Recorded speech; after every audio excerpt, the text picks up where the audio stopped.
Hello and welcome to DCTV Recap. I'm Jason Inman. I'm Ashley Victoria Robinson. Yes, and this is the show where we talk about all the DCTV shows on the CW, but we're not going to talk about them just quite yet. What? This is a very special episode of DCTV Recap because this is the DCTV Recap Awards, or as I like to call them, the Legends of Lightning FLARROWGIRL Verse Awards Year 2. Yay!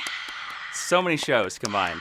Before we get to all those awards, real quick, you like the comic book characters on the CW. Ashley and I have written a comic book. It is called Jupiter Jet, and the trade paperback that collects all the first 5 issues is out today. This is Kim Possible meets the Rocketeer in 1935. So if you've ever wanted to read a jetpack feel-good adventure about a girl punching robots in the face, this is where you can do it. There will be a link in the description below this video. Please go pre-order it on Amazon and get you some awesome comic books right there. Look at all the awesome comic books. All right, cool. So let's go into the awards. I'm already confused. Okay, so Ashley, we cut down the amount of categories that we had last year. Last year I said we had too many. Yeah. This year I think we have a perfect amount. We'll see if we make 3 of them next year. That's right. So last year when we did these awards, we had everybody pick. We've narrowed them down this year too, because there's just so many shows. There is Best Actor, Most Improved Character, Best New Hero, Best Episode, Best Guest Actor, Most Annoying Character, and Best DC TV Show. And we're gonna work our ways through that. Okay, so let's start off with the first award, the Best Actor in the Legends of Lightning FLARROWGIRL Verse Awards Year 2.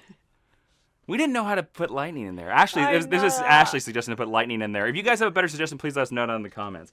Look, you guys named this last year. I just stuck lightning in there. This is your fault. It was Legends of FLARROWGIRL. Could it be Lions of FLARROWGIRL? Legends? That's horrible. That is terrible. Okay, Ashley, Best Actor of, and we know that we are making this video before Supergirl Season 3 has ended. We feel secure in our choices. We feel very confident that it's not going to change any of these awards. All right, spoil you. There's no good Supergirl things on my list. Who's the Best Actor? The Best Actor for me, the's no question. Oh, sorry to interrupt you. We're gonna build the anticipation. Last year you gave out Marvel toys as rewards. Oh, I did. Well. Oh, I forgot. I completely forgot how these awards work. Real quickly, just to make sure that we all know we're on the same page as everybody out there. This is for Arrow Season 6. This is for Flash Season 4, Supergirl Season 3, Legends Season 3, Black Lightning Season 1, and Quantum Leap Season 2. That also includes. I've never seen Quantum Leap. What's gonna win every category on my list? All right, no. So Cut back, you loud. Please.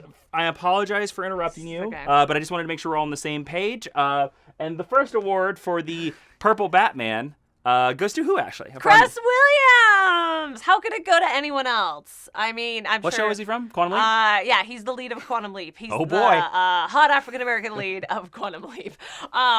He plays Black Lightning, in case you're playing along at home. You haven't watched Black Lightning yet.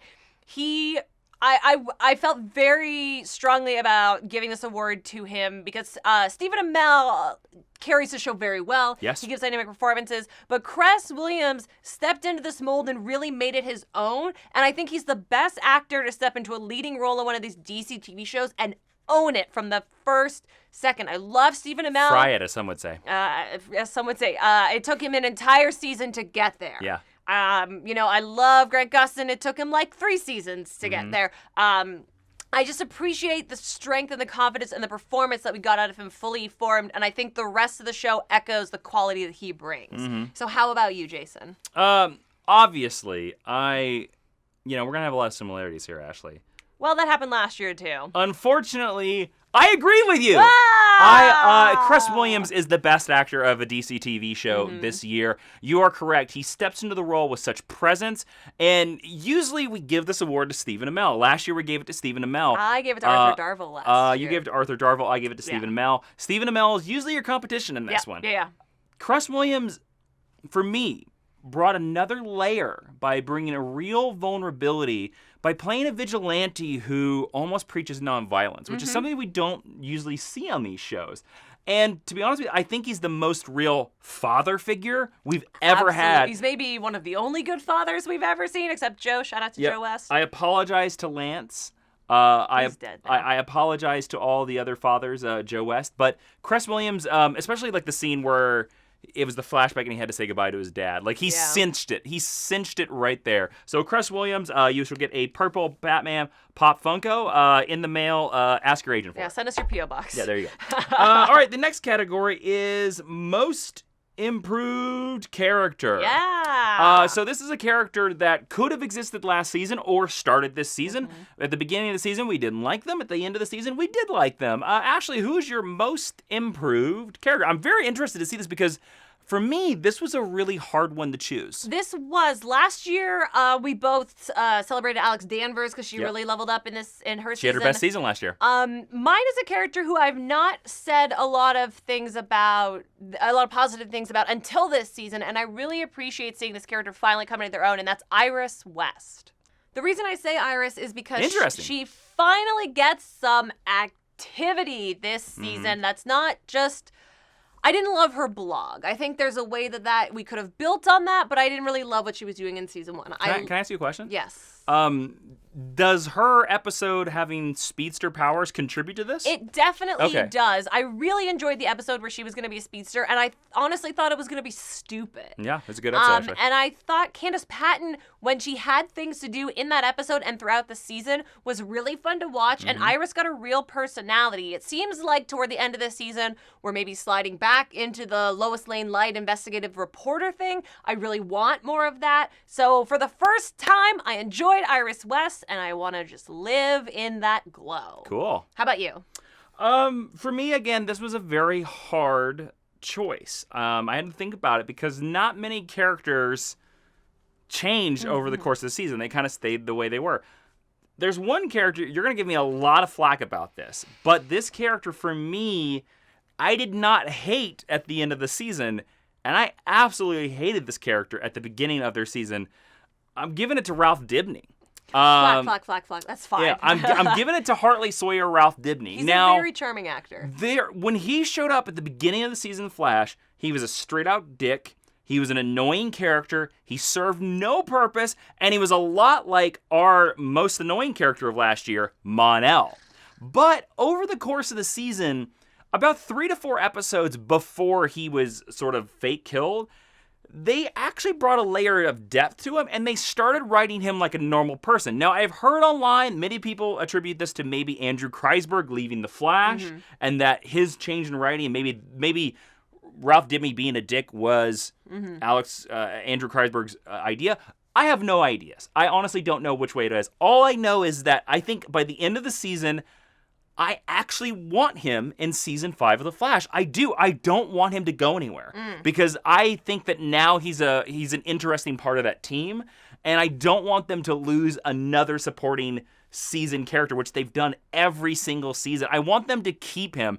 I think if they get rid of him, they nix his entire arc. If they keep him, he now solidifies into a very interesting character. Also, I think Ralph was going to be a lot of fun to have around in this year's crossover as well. He didn't get to take any part of last year's crossover, which was kind of weird because he had his powers and everything like that. But whatever. Hartley Sawyer as Ralph won me over. And I know a lot of people are going to come against me, but that's what I'm going to do. So for the most improved character, you're going to get this Scarlet Spider, Ben Reilly, Candace Patton, Hartley Sawyer. You have to fight over it. We're going to be sending it to your managers in the Slowpoke mail. Okay. All right, let's go to the next category, Best New Hero. So this is a brand new character, best brand new hero that has never appeared before any of these seasons. Yeah, there was a lot to choose from this year. There was a lot to choose from last year. It's almost like the Flash and Co. don't know how to keep their identity secret. We had a couple new. What does that have to do with anything? We had a couple new Legionnaires. We had some new Supergirl characters. We had some new Team Flash characters. But We also had a show that was all new heroes. Yep, that made this pretty easy. Lightning, which is pretty much just, it's not even low-hanging fruit. It's just like perfectly formed superhero fruit to pick from. It's got to be Thunder. She's so badass. Nefessa Williams gives an amazing performance as Anissa.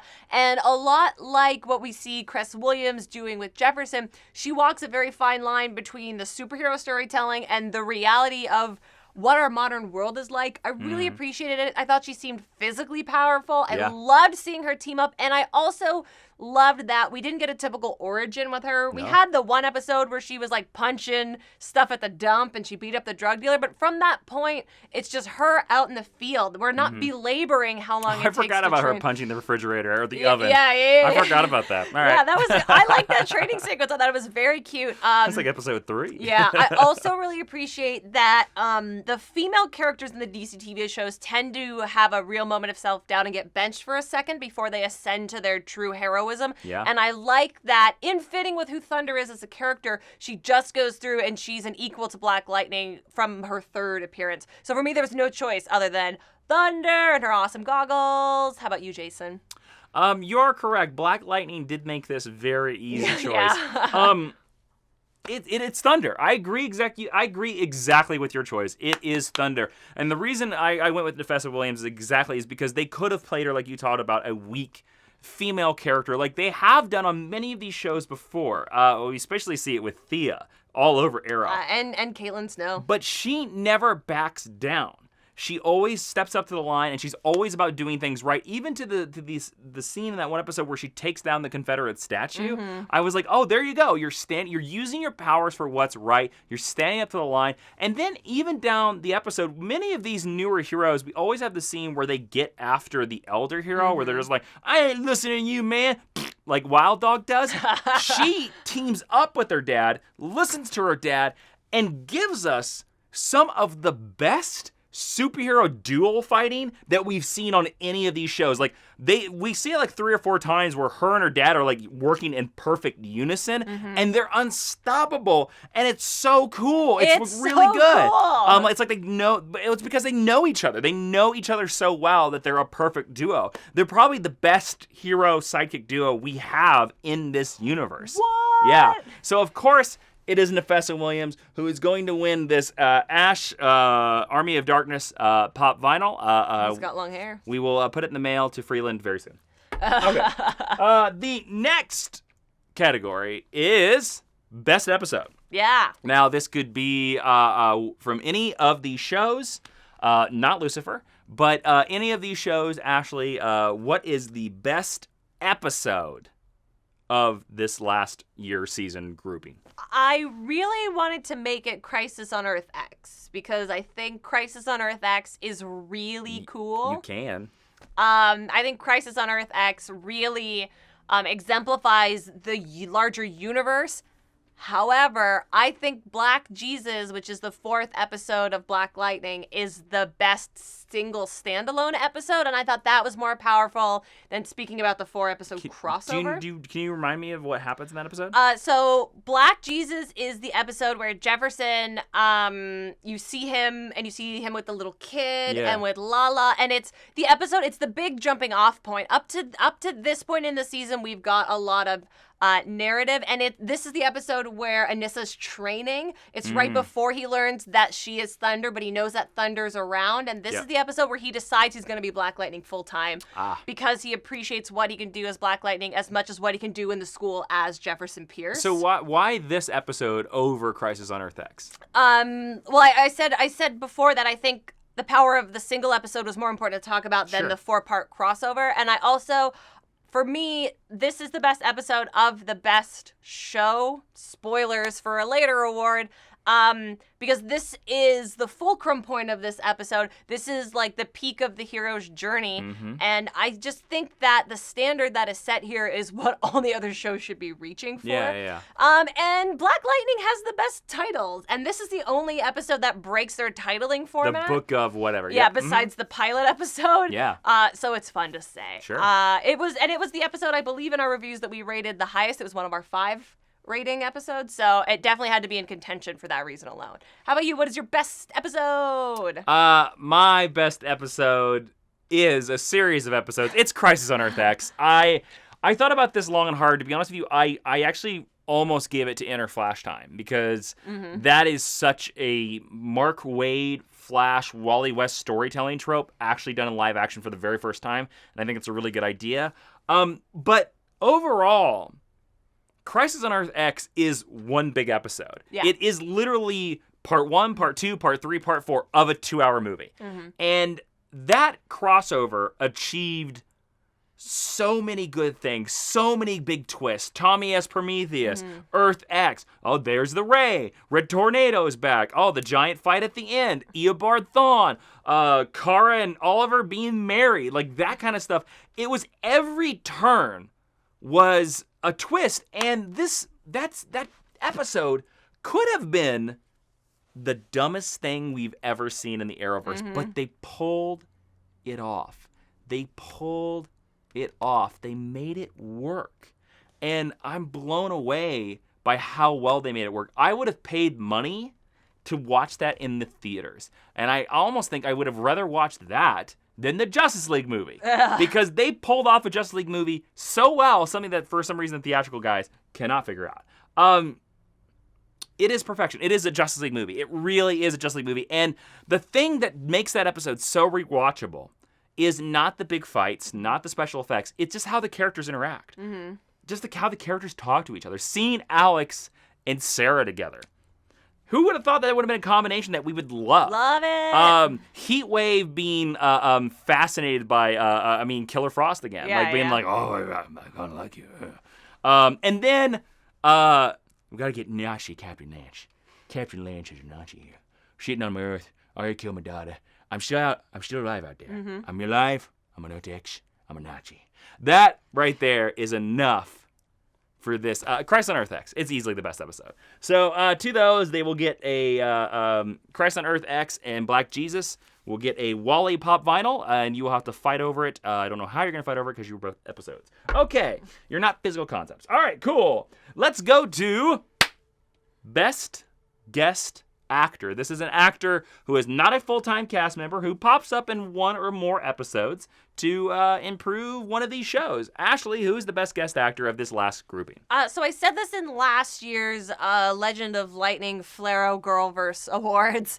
The Legends of Lightning FLARROWGIRL Verse Awards, year two. I'm not going to pick a character who was previously a reoccurring character or a main character who's now come back in a guest spot like Wentworth Miller or Katie Cassidy or somebody like that. Only somebody who only showed up for a limited run of episodes. Okay. Because I think that's the most fair.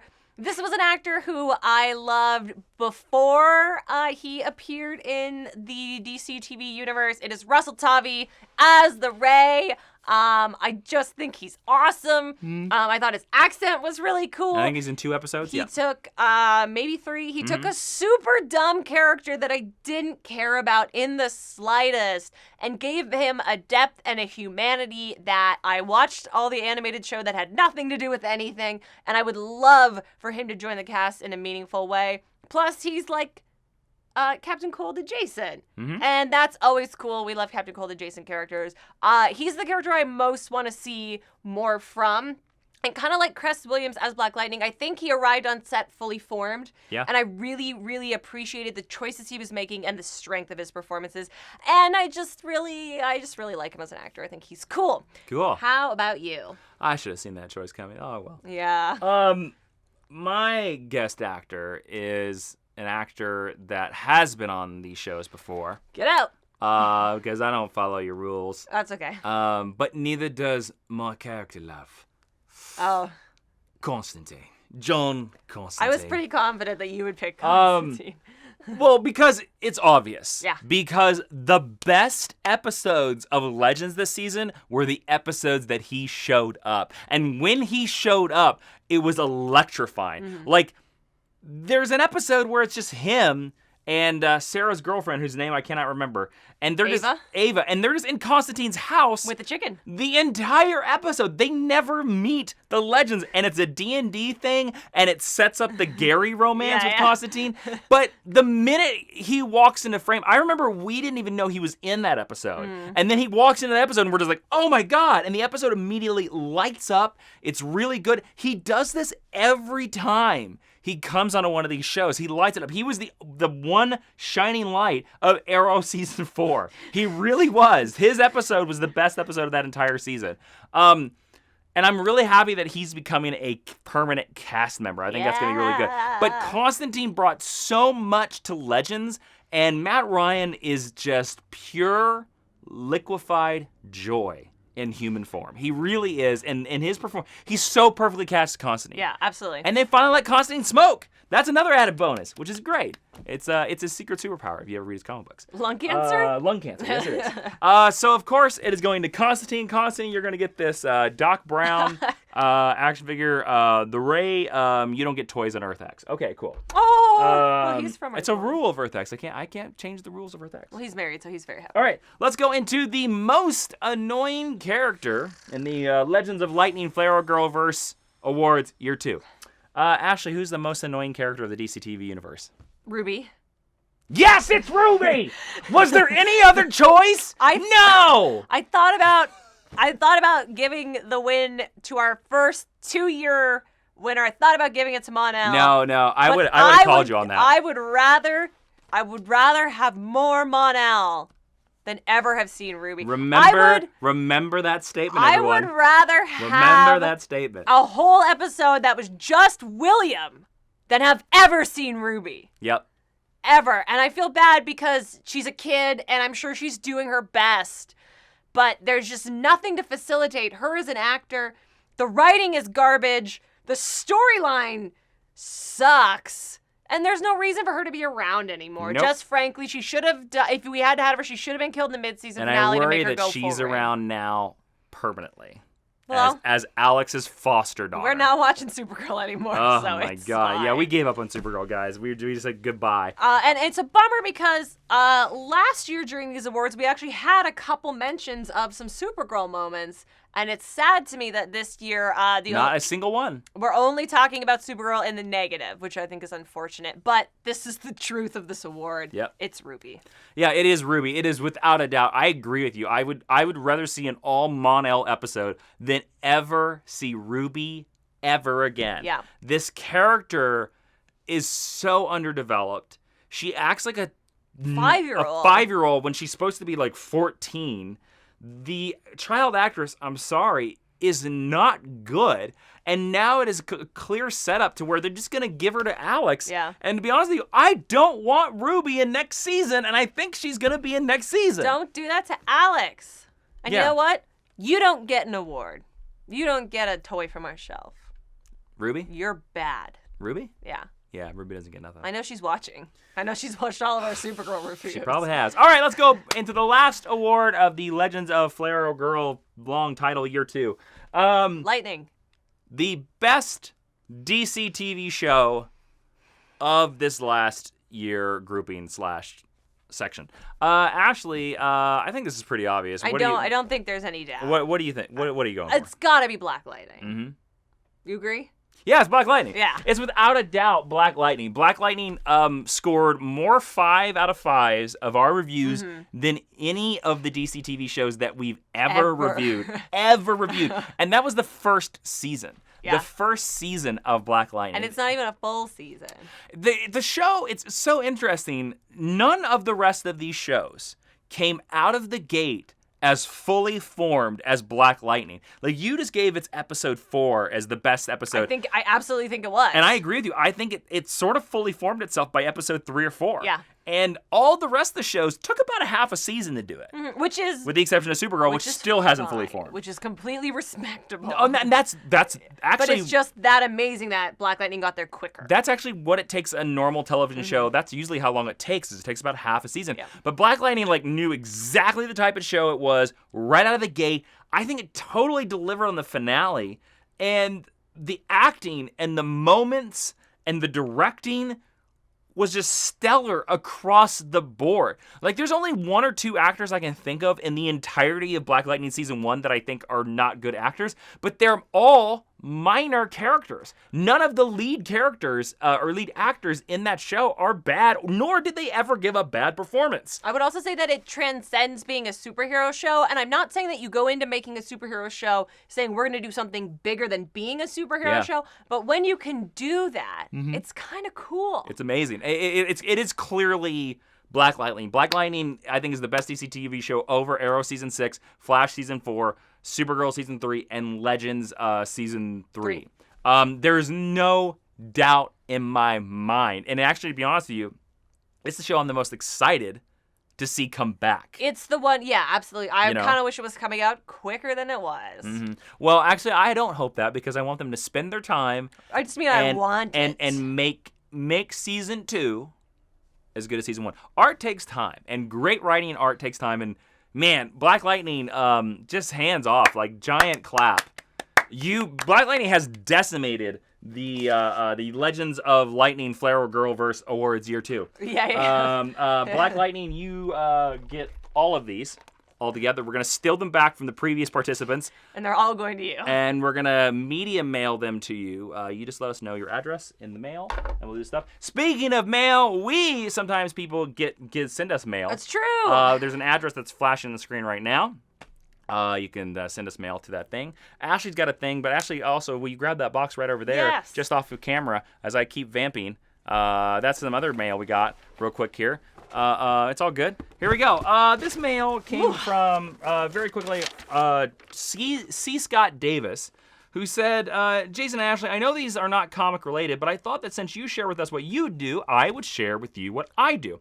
So here's a copy of my book. What? It's called Critical Mass and Other Stories. He's Scott Davis. He's on the... Ooh, he's top billed. And also a couple of card games that I think he's also made. This is a game called Crown Hearts. And this is a game... I love that. This is a game called BioWild. Thanks for all the great videos. I hope you enjoyed the thing. See, this is awesome. This is so cool. This is so cool. And see, so please, guys, go find Critical Mass by C. Scott Davis. These two card games. I'm so impressed. I'm going to read this book. I'm very excited. So, yes, please share with us what you do. You actually wrote a book. That's awesome. Incredibly impressive. That's very awesome. All right, we also have another quick package from who, Ashley? Yes, this comes from League of Wood. You can find them on Instagram and all over the internet at League, like a league of wood, like a tree. They do all kinds of cool, nerdy jewelry. I'm holding up my favorite one first. This is a leather bracelet with the Sailor Moon crest on it, and it's all made of wood, guys. It's so cool. I know they're all handmade. They also very generously sent me a Wonder Woman bracelet and a Jurassic Park bracelet and a Dragon Ball Z pin. So all of their accessories are geek driven. They're made from all natural, all woody, all kinds of cool things. Go check them out. Tell them that I sent you there, and peep out some of these videos for where I might be wearing some of these in the future. Very cool. And also, don't forget, you can go to Amazon, pre-order our comic book, Jupiter Jet, all 5 issues, 120 pages. It's so awesome. And Sam Humphries even says, his Jupiter Jet is a rocket thruster blast of heart and adventure. Thank you all for joining us at the second annual Legends of Lightning FLARROWGIRL Awards Year 2. Go down to the comments, tell us who you want to win your awards in the same categories. While you're down there, click subscribe. And for more exclusive geeky content, check out patreon.com/Jawiin. Come join us in the Hall of Justice and become a super friend. Stick around the channel. We're going to have the next section of the top 10 episodes of Arrow Awards, so stick around.